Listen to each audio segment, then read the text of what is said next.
பல நாடுகள்லேருந்து வந்து இங்கே ஓட்டு போட்டாச்சு. பல்லாயிரக்கணக்கான மைல்கள் ட்ராவல் பண்ணி ஓட்டு போட்டிருக்காங்க, பாசிபிள் ஆயிருக்கு.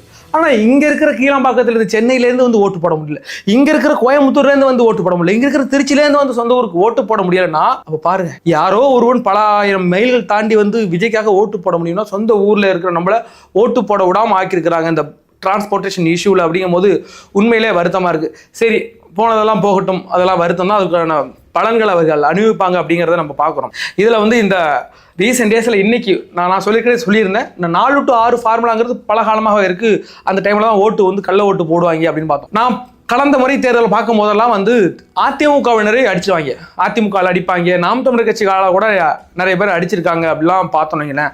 ஆனால் இந்த முறை எல்லா இடங்கள்லையும் அடித்தது முழுக்க யாருன்னா தாவேக்க ஆட்கள் அடிச்சிருக்காங்க.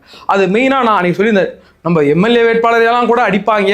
அந்த டைமில் நான் சொல்லும் போது இது இன்னைக்கு சாத்தியமாயிருக்கு. சொல்லப்போனால் இந்த நம்மளுடைய துறைமுகம் தொகுதியில் சேகர் பாபுவே நம்மளுடைய அசோக் குமார் அவர்களை அடிக்கிறத நம்ம பார்க்குறோம்.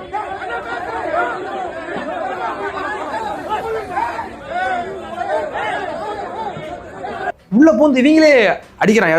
நிறைய இருக்கு. அது சேப்பாக்கம் தொகுதி இருக்குல்ல, நம்மளுடைய சின்னவர் போட்டி போறாருல, அந்த தொகுதியில் நம்ம தாவேக்க வேட்பாளர் அடிச்சிருக்கிறாங்க.